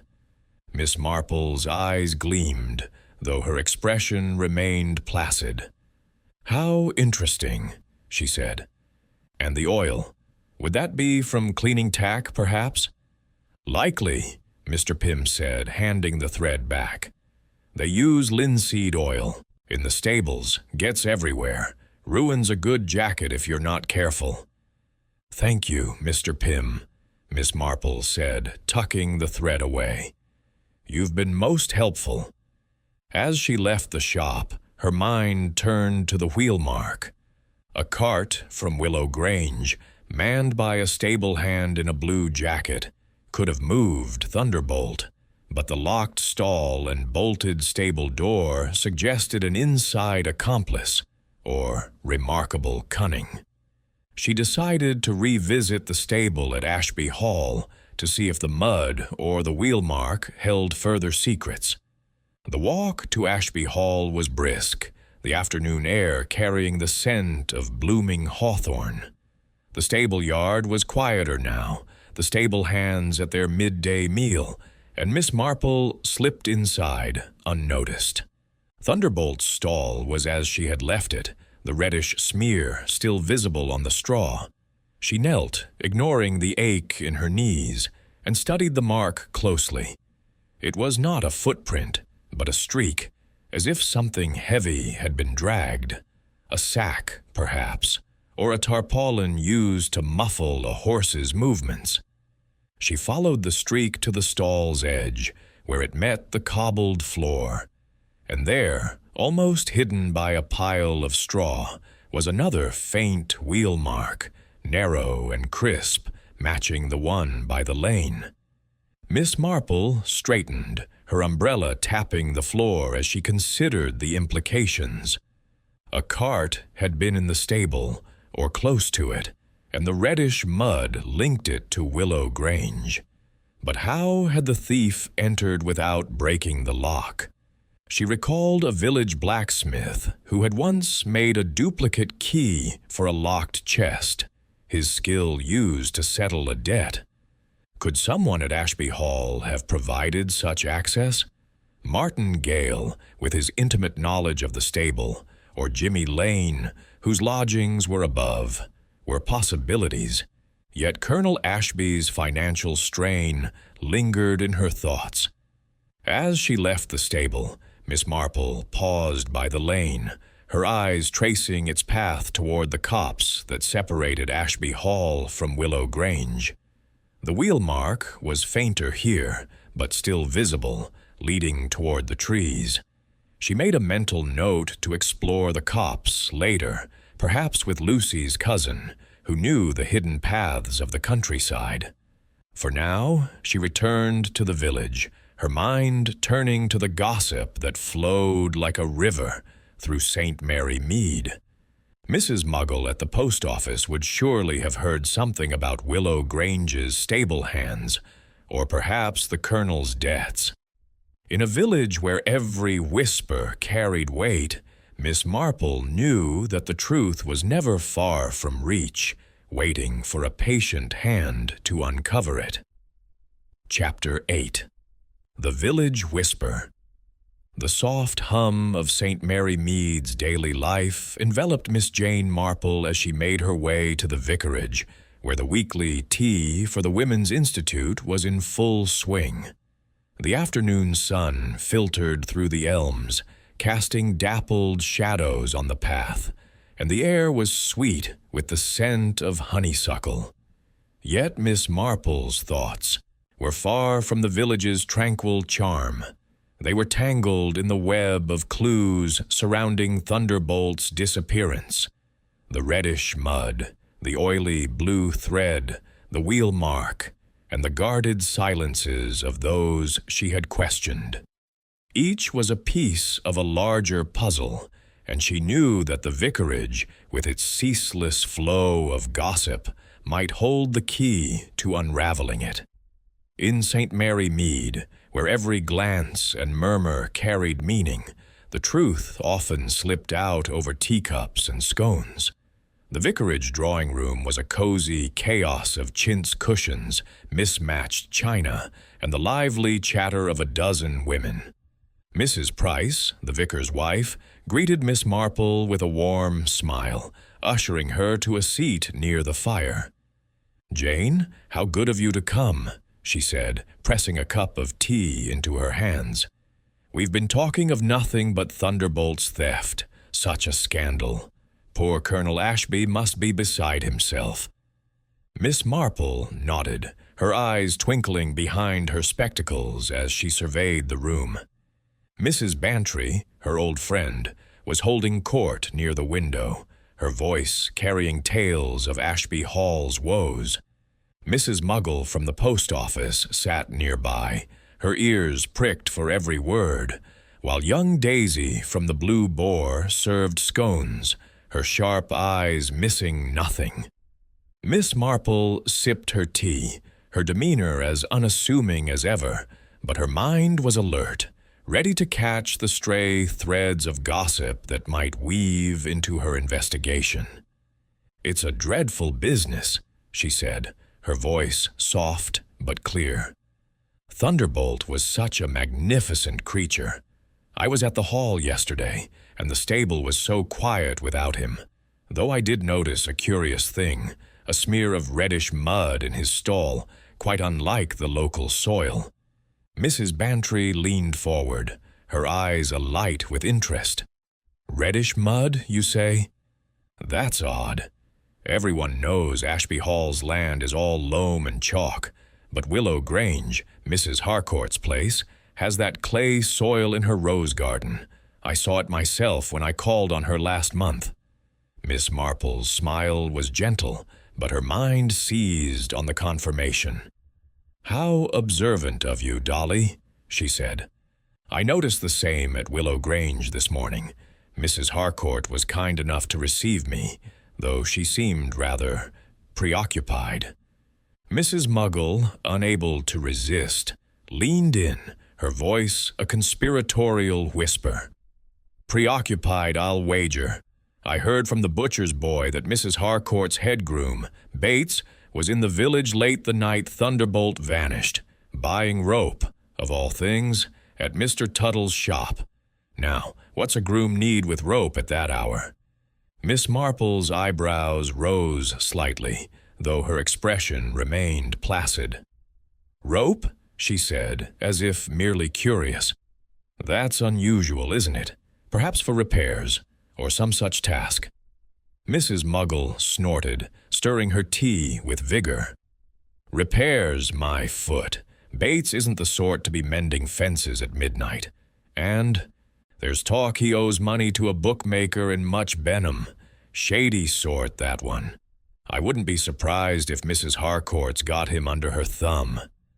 Miss Marple's fingers tightened briefly on her teacup, her mind racing. Rope, purchased late at night, could serve many purposes, securing a cart, perhaps, or restraining a horse. She recalled a village carpenter who had bought nails under cover of darkness, his purchase linked to a stolen cash box hidden in his shed. Bates, with his debts, might be vulnerable to coercion, and Mrs. Harcourt's cool ambition suggested a woman who knew how to exploit weakness. "How interesting," she said, her tone mild. "Debt can make people do such foolish things, can't it? I remember a young man in St. Mary Mead, years ago, who took to pilfering to settle a gambling debt. So sad, when loyalty is twisted." Mrs. Bantry nodded eagerly. "Exactly. And Bates has been with Mrs. Harcourt for years. If she wanted Thunderbolt out of the way, he'd be the one to do it. Though I can't imagine her stooping to theft. She's so proper." "Proper people can surprise us," Miss Marple said, her eyes drifting to Daisy, who was clearing plates nearby. "Daisy, dear, you work at the Blue Boar, don't you? You must hear all sorts of talk. Did you notice anything odd that night? Perhaps someone near the lane by Ashby Hall?" Daisy hesitated, her cheeks flushing. "Well, Miss Marple, I did see young Jimmy Lane near the lane, close to midnight. I told him so when he was at the pub, but he swore it wasn't him. Looked nervous, though, like he'd seen a ghost." Miss Marple's smile was encouraging. "How curious. The lane must be busy at night with all these comings and goings. Did you see anyone else? Mr. Bates, perhaps?" Daisy shook her head. "Not Bates, no, but I saw a cart in the copse just off the lane when I was walking home. Didn't think much of it then. Village boys are always about. But it was odd, being so late." Miss Marple's heart quickened, though her expression betrayed nothing. A cart in the copse, near the lane, matched the wheel mark she had found. "Thank you, Daisy," she said. "You've a sharp eye." She turned back to the group, her voice light. "It's strange, isn't it? How small things, a bit of mud, a piece of rope, a cart, can tell such a story. I must take a walk by that lane again. The air does wonders for one's thoughts." As the tea drew to a close, Miss Marple excused herself, her mind buzzing with new connections. Bates's rope, his debts, the cart in the copse, all pointed to Willow Grange, yet Jimmy Lane's presence by the lane suggested another thread in the web. She recalled a village girl who had covered for her brother's theft, her loyalty bought with fear of exposure. Was Bates protecting Mrs. Harcourt, or had Jimmy seen something he dared not admit?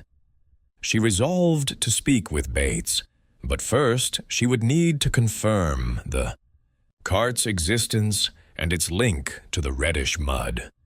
Stepping into the afternoon light, Miss Marple adjusted her shawl and set off toward the lane, her umbrella tapping a steady rhythm. The copse, with its dense thickets, was a perfect hiding place, and she knew that in St. Mary Mead, where gossip was as plentiful as the spring blossoms, the truth was always waiting to be plucked by a patient hand. Chapter 9. The Groom's Secret. The late afternoon sun dipped low over St. Mary Mead, casting long shadows across the village as Miss Jane Marple made her way toward Willow Grange, her steps measured but purposeful. The revelations at the vicarage tea, Bates's late-night purchase of rope, his rumored debts, and the cart seen in the copse had sharpened her focus on Mrs. Harcourt's head groom. The reddish mud, the oily blue thread, and the wheel mark by the lane were pieces of a puzzle that pointed increasingly toward Willow Grange. Yet Miss Marple knew that the truth often lay in the human heart, where fear and loyalty could twist even the most steadfast soul. Bates, she suspected, was a man caught in such a tangle, and she intended to unravel it with her usual gentle persistence. Willow Grange's stables were as immaculate as ever, their white walls gleaming in the fading light. The yard was quiet, save for the soft snorting of horses and the rhythmic scrape of a pitchfork. Miss Marple found Bates in a far stall, mucking out with a vigor that suggested he was working off more than just the day's chores. He was a burly man, his face weathered by years of outdoor labor, with dark eyes that darted nervously as she approached. His blue jacket, stained with the inevitable grime of stable work, hung on a hook nearby, its hue a match for the oily thread in her handbag. "Good afternoon, Mr. Bates," Miss Marple said, her voice warm and unassuming, as if she had merely wandered in by chance. "I hope I'm not interrupting. I was passing by and thought to ask after Mrs. Harcourt's horses. They must be in fine form for the Wessex Cup." Bates straightened, wiping his hands on his trousers, his expression wary. "They're ready, miss," he said gruffly. "Mrs. Harcourt's got high hopes now that—" He stopped, his eyes flickering with unease, as if he'd nearly said too much. "Now that Thunderbolt is gone?" Miss Marple finished, her tone gentle but probing. "Such a shocking thing, his disappearance. I was at Ashby Hall and saw the empty stall, so quiet, so wrong, and that reddish mud, so like your rose garden soil. It's curious, don't you think?" Bates's face paled, and he gripped the pitchfork tightly. "Mud's mud," he muttered. "Gets everywhere in a stable. Don't mean nothing." Miss Marple nodded, her smile disarming, though her eyes missed nothing. "Of course," she said, "though I did hear something odd at the vicarage tea. Mrs. Muggle mentioned you were in the village late the night Thunderbolt vanished, buying rope at Mr. Tuttle's shop. An unusual hour for such a purchase, wouldn't you say?" Bates's knuckles whitened on the pitchfork, and he turned away, raking straw with unnecessary force. "Needed it for the stables," he said, his voice low. "Gate was loose. Had to fix it before the horses got out." "How responsible," Miss Marple said, stepping closer to the stall, her umbrella tapping lightly on the cobbles. "Though rope has so many uses, doesn't it? Securing a cart, perhaps, or tying something heavy. I found a blue thread by the lane, you see. Oily, like the cloths you use here, and your jackets are blue, aren't they?" She gestured to the jacket on the hook, her tone as mild as if discussing the weather. Bates froze, his back to her, and for a moment, the only sound was the restless shifting of a horse in the next stall. "I didn't take the horse," he said, his voice barely above a whisper. "I was here, working, like always." Miss Marple's eyes softened, though her mind was sharp, noting the tremor in his voice and the way he avoided her gaze. "I'm sure you were," she said kindly. "But sometimes people get caught in things they didn't mean to. I remember a lad in St. Mary, Mead, years ago, who helped a friend hide stolen goods, not because he wanted to, but because he owed a debt. Fear can be a powerful persuader, Mr. Bates." Bates turned then, his eyes wild with a mix of fear and defiance. "I don't know nothing about Thunderbolt," he said, his voice rising. "I do my job, keep my head down. Mrs. Harcourt, she don't tolerate slackers, and I owe her for keeping me on after some trouble." "Trouble?" Miss Marple asked, her tone gentle, inviting confidence. "The village does talk, you know. Something about a bookmaker in Much Benham, I believe. It must be hard carrying such a burden." Bates's shoulders slumped, and he leaned the pitchfork against the wall, his hands shaking. "It's no secret I had debts," he muttered. "Mrs. Harcourt paid 'em off, said I'd work it off here. I'm loyal to her, miss, but I ain't no thief." Miss Marple nodded, her expression one of quiet sympathy. "Loyalty is a fine thing," she said, "but it can bind us in ways we don't expect. If someone asked you to do something, say, move a cart or look the other way, you might feel you had no choice." She paused, her eyes holding his. "Did you see anything that night, Mr. Bates? A cart, perhaps, or someone near the lane?" Bates's eyes darted away, and he rubbed his neck, his discomfort palpable. "I told you, I was here," he said, but his voice lacked conviction. "I don't know nothing about no cart." Miss Marple smiled, as if satisfied, though her mind was racing. Bates's fear, his quick denials, suggested a man trapped by more than debts. She recalled a village maid who had lied to protect her employer, her fear of ruin outweighing her honesty. "Thank you, Mr. Bates," she said, turning to leave. "You've been very patient with an old woman's questions.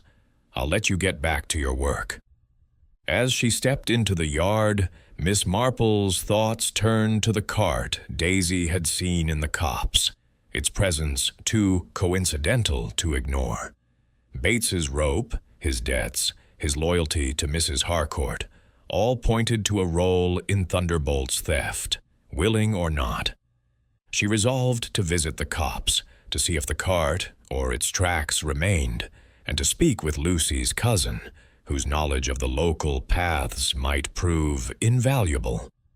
In St. Mary, Mead, where secrets clung like ivy to every stone, Miss Marple knew that even the most reluctant witness could lead her to the truth, if only she pressed gently enough. Chapter 10. The Hidden Stable. The evening sky over St. Mary, Mead was a deepening indigo, streaked with the last hues of sunset, as Miss Jane Marple set out from her cottage with a quiet determination. The day's revelations, Bates's nervous denials, the rope purchased at midnight, the cart in the copse, had tightened the web of clues surrounding Thunderbolt's disappearance. The reddish mud, the oily blue thread, and the wheel mark all pointed toward Willow Grange. Yet Miss Marple knew that certainty required proof, and proof lay in the hidden corners of the countryside. She had enlisted the help of Lucy's cousin, Ned, a wiry farmer with an intimate knowledge of the local paths, to explore the copse near the lane that linked Ashby Hall to Mrs. Harcourt's estate. Her umbrella tucked under her arm, her shawl snug against the evening chill, Miss Marple walked with the steady purpose of one who sensed the truth was near.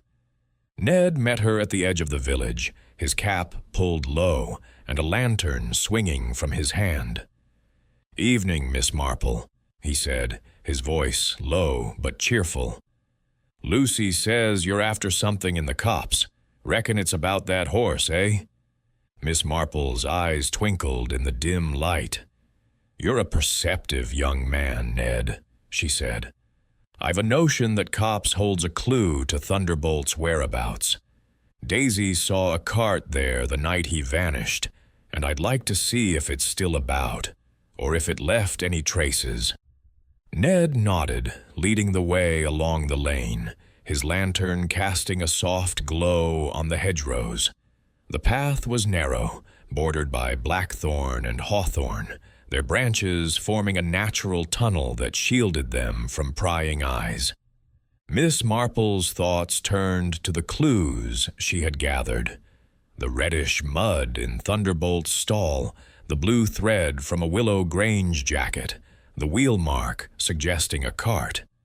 She recalled a village thief who had hidden stolen silver in a barn, his crime uncovered by a single footprint in the dust. The copse, she suspected, was the key to unlocking this mystery. They reached the copse, a dense thicket of alder and hazel that stood like a sentinel between the two estates. Ned held the lantern high, illuminating a narrow track that branched off the lane, its surface marked by the same reddish clay she had seen at Willow Grange. "Here's where a cart might have gone," Ned said, pointing to a faint wheel mark, its edges softened by the day's breeze, but still distinct. "Leads to Old Man Carter's barn, just through the trees. Been empty since he passed last year." Miss Marple's heart quickened, though her expression remained serene. "Let's have a look, Ned," she said, following him along the track. The barn loomed ahead, its weathered timbers sagging under a mossy roof. The door was ajar, secured only by a rusty latch, and Ned pushed it open, the creak echoing in the still night. Inside, the air was musty, thick with the scent of old hay and damp wood. Miss Marple's eyes adjusted to the dimness, guided by Ned's lantern, and she spotted a shape in the far corner. A horse, its flank covered with a tarp, its head lowered as if in sleep. "Ned," she whispered, her voice steady despite her racing pulse. "Hold the light closer." He obliged, and the beam revealed a sleek black coat, unmistakable even under the tarp. "Thunderbolt," she murmured, noting the white blaze on his forehead, a mark no other horse in the county bore. He stirred, his eyes dull, suggesting a sedative, but he was alive and unharmed. Before she could examine further, a low growl sounded from the shadows, and a lean hound emerged, its teeth bared. Ned stepped forward, his voice calm but firm. "Easy, boy," he said, tossing a bit of bread from his pocket. The dog hesitated, then retreated, allowing Miss Marple to approach the horse. She ran her hand along the tarp, feeling the coarse fabric, and noticed a faint trace of reddish mud on its edge, matching the clay of Willow Grange. Near the barn's door she spotted a cart, its wheels caked with the same mud, and caught in its spokes was a shred of blue fabric, oily and familiar. "How very clever," Miss Marple said softly, her mind piecing together the scene. Thunderbolt had been moved in the cart, likely under cover of darkness, and hidden here where few would think to look. The hound was a guard, but a poorly trained one, easily distracted. She recalled a village boy who had hidden a stolen bicycle in a shed, his plan undone by a stray feather from his cap. "Ned," she said, turning to him, "we must be quick. Thunderbolt is safe, but we need the constable to secure this place before the thief returns."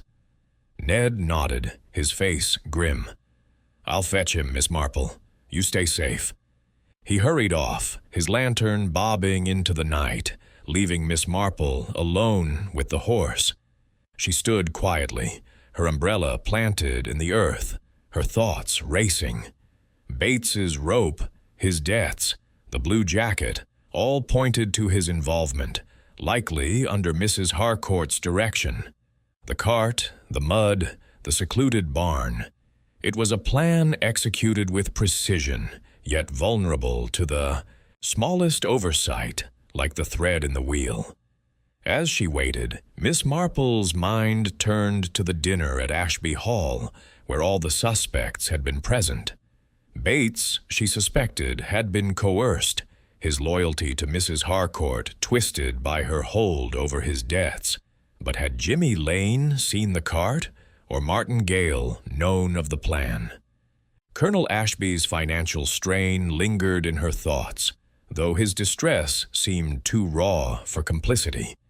In St. Mary Mead, where secrets hid in plain sight, Miss Marple knew that the truth was now within reach, waiting only for the right moment to be revealed. Chapter 11. The Confrontation. The morning air in St. Mary Mead was crisp, with a hint of autumn's approach, as Miss Jane Marple sat in her cottage, her knitting needles idle in her lap. The discovery of Thunderbolt in the hidden barn had confirmed her suspicions, but the puzzle was not yet complete. The reddish mud, the oily blue thread, the wheel mark, and Bates's trembling denials all pointed to a scheme orchestrated by Evelyn Harcourt, with her groom as a reluctant accomplice. Yet Miss Marple knew that truth required more than suspicion. It demanded a reckoning. She had sent word to Colonel Ashby, requesting a gathering at Ashby Hall that evening, ostensibly to share news of Thunderbolt's recovery. Her real purpose, however, was to lay bare the motives and machinations that had led to the theft. And in St. Mary Mead, where secrets were as fragile as gossamer, she trusted her gentle probing would unravel the final threads. Ashby Hall's drawing room was aglow with lamplight as Miss Marple arrived, her shawl draped neatly over her shoulders, her umbrella a familiar prop at her side. Colonel Ashby greeted her with a mix of hope and apprehension, his ruddy face brightening at the promise of news. Martin Gale stood by the fireplace, his weathered hands clasped behind his back, his eyes guarded but curious. Jimmy Lane hovered near the window, his slight frame restless, his fingers twisting the brim of his cap. Evelyn Harcourt, elegant in a dark silk dress, sat with poised detachment, though Miss Marple noted the faint tightening of her jaw. The village constable, Mr. Polk, stood by the door, his presence a quiet assurance of authority. "Thank you all for coming," Miss Marple began, her voice soft but clear, as if addressing a parish meeting. "I'm pleased to say that Thunderbolt has been found, safe in a barn near the copse by the lane. The constable has secured him, and he'll be back in his stall by morning." A murmur of relief rippled through the room, though Mrs. Harcourt's expression remained impassive. "That's splendid news, Miss Marple," Colonel Ashby exclaimed, his shoulders relaxing. "But how? Who?" Miss Marple raised a hand, her smile gentle but firm. "It's a curious case, Colonel, and one that began with small things. A smear of reddish mud, a blue thread, a wheel mark. They told a story, you see, of a plan to steal Thunderbolt and sabotage the Wessex Cup." Her eyes swept the room, lingering on each face. "The mud came from Willow Grange's rose garden, not Ashby Hall's soil. The thread, oily from stable work, matched the blue jackets worn by Mrs. Harcourt's stable hands. The wheel mark led to a cart hidden in the copse, where Thunderbolt was found." Jimmy Lane shifted uncomfortably, his eyes darting to Mrs. Harcourt, who sat still as a statue. Martin Gale's jaw tightened, but he said nothing. Miss Marple continued, her tone as calm as if discussing a recipe. The stable was locked, yet Thunderbolt was taken without a trace of force. It suggested someone with knowledge of Ashby Hall's routines, perhaps even a key. But the mud and the thread pointed to Willow Grange, and I learned that Mr. Bates, Mrs. Harcourt's groom, was seen buying rope the night of the theft. Rope, you see, is useful for securing a cart or a horse. Mrs. Harcourt's eyes narrowed, but her voice was smooth. This is all very speculative, Miss Marple. My groom buys rope for many reasons. And mud? It's hardly a crime to have clay on one's boots. Of course, Miss Marple said, her smile unwavering. But Bates's debts to a bookmaker, paid by you, Mrs. Harcourt, gave you a hold over him, didn't they? I found Thunderbolt in a barn, hidden under a tarp, with a cart nearby bearing traces of your soil and a shred of blue fabric. Bates was seen in the village that night, and Daisy saw a cart in the copse. It's a clear picture, isn't it? Bates, standing in the corner at Mrs. Harcourt's insistence, turned pale, his hands trembling. I didn't want to, he burst out, his voice cracking. She said it was just to scare the colonel, to keep Thunderbolt out of the race. Said she'd tell the bookmaker I was done for if I didn't help. I moved him in the cart, hid him in the barn. I never meant harm. The room fell silent, save for the crackle of the fire. Mrs. Harcourt's face was a mask, but her eyes blazed with fury. This is absurd, she said, rising. Bates, you're mistaken. I gave no such orders. Miss Marple's voice was gentle, but her gaze was piercing. People under pressure do desperate things, Mrs. Harcourt. I've seen it before. A woman in St. Mary Mead who ruined a rival's garden out of envy. Your horses never beat Thunderbolt, and the Wessex Cup was your chance to shine. A small push, a loyal groom, and the race was yours. Colonel Ashby's face reddened, and Jimmy Lane stared at the floor, as if afraid to meet anyone's eyes. Martin Gale stepped forward, his voice gruff. Is this true, Evelyn? You'd stoop so low? Mrs. Harcourt's composure cracked, her hands clenching. I had no part in this, she said, but her voice faltered, and Bates's head hung low, his confession a weight too heavy to bear. Miss Marple turned to the constable. Mr. Polk, I believe Mr. Bates will tell you the rest. He acted under duress, and I trust you'll consider that. She looked at Mrs. Harcourt, her eyes kind but unyielding. Envy is a cruel master, Mrs. Harcourt. It's best to let it go. As the constable led Bates away, Miss Marple gathered her shawl, her work done. The truth, as always, had risen like a tide, and in St. Mary Mead, where every heart held its secrets, she knew it was only a matter of time before the waves broke. Chapter 12. The Return of Thunderbolt. The dawn broke softly over St. Mary Mead, painting the village in hues of rose and gold as Miss Jane Marple sat by her cottage window, her knitting needles clicking with their familiar rhythm. The events of the previous evening at Ashby Hall lingered in her mind. The stunned silence following Bates's confession, Evelyn Harcourt's icy retreat, and the quiet resolve of Colonel Ashby to see Thunderbolt restored to his stable. The Wessex Cup was mere hours away, and the village buzzed with the news of the champion's recovery. Yet Miss Marple's thoughts were on the human frailties that had woven this tangled web. Envy, debt, and loyalty had conspired to steal a horse, but it was the small things, mud, thread, a wheel mark, that had led her to the truth. By mid-morning, Thunderbolt was back in his stall at Ashby Hall, his sleek black coat gleaming under the attentive hands of Martin Gale. The stable yard was alive with activity, stable hands bustling with renewed purpose, their relief palpable after days of gloom.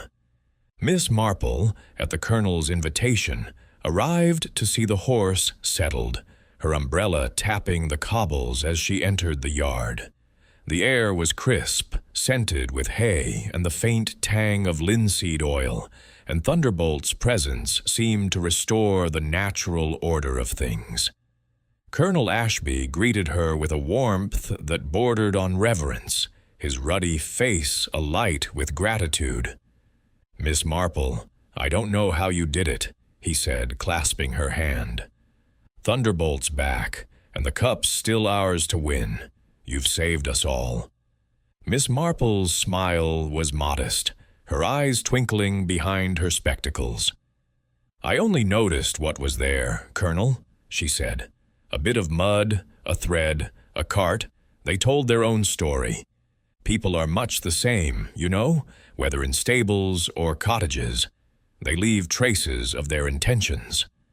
Ashby led her to Thunderbolt's stall, where the horse stood, his ears pricked, his eyes bright despite the ordeal. Jimmy Lane was there, brushing the horse's flank with a tenderness that belied his earlier nerves. He glanced up, his boyish face flushed with relief. "He's ready, Miss Marple," he said. "We'll show him at the cup." Miss Marple nodded, noting the absence of his usual fidgeting. "I'm sure you will, Mr. Lane," she said. "Thunderbolt's lucky to have you." She wondered briefly if Jimmy had seen more that night than he admitted, but his devotion to the horse suggested innocence, or at least a heart unburdened by malice. The Wessex Cup proceeded that afternoon, though Mrs. Harcourt, citing urgent business, withdrew her horses and left St. Mary Mead soon after, her departure noted by the village with a mix of pity and disapproval. Bates faced charges for his role in the theft, but Miss Marple had spoken quietly to the constable, urging leniency for a man coerced by fear and debt. "He was a pawn, Mr. Polk," she had said, "and kindness may yet set him right." The constable, accustomed to her wisdom, had nodded, promising to consider her words.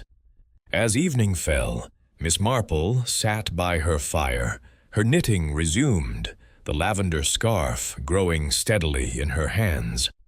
Colonel Ashby had called earlier, bringing a basket of apples from his orchard as thanks, his gratitude tempered by a new-found humility. "You see people, Miss Marple," he said, "in a way I never could. I trusted too blindly, perhaps." Miss Marple had smiled, her needles clicking softly. "Trust is a fine thing, Colonel, but it's best paired with observation. People are predictable, in their way. Greed, envy, fear. They leave their marks like footprints in a garden." As the fire crackled, Miss Marple's thoughts wandered to St. Mary Mead, its quiet lanes and hidden passions. The theft of Thunderbolt had stirred the village, but now, with the horse restored and the race won, Jimmy Lane's triumphant ride the talk of the pub, the rhythm of life resumed. Yet she knew that other secrets lay dormant, waiting for a curious eye to uncover them. In St. Mary Mead, where every heart held a story, Miss Marple was content to watch and listen, her needles clicking like a metronome, marking the passage of time until the next mystery called.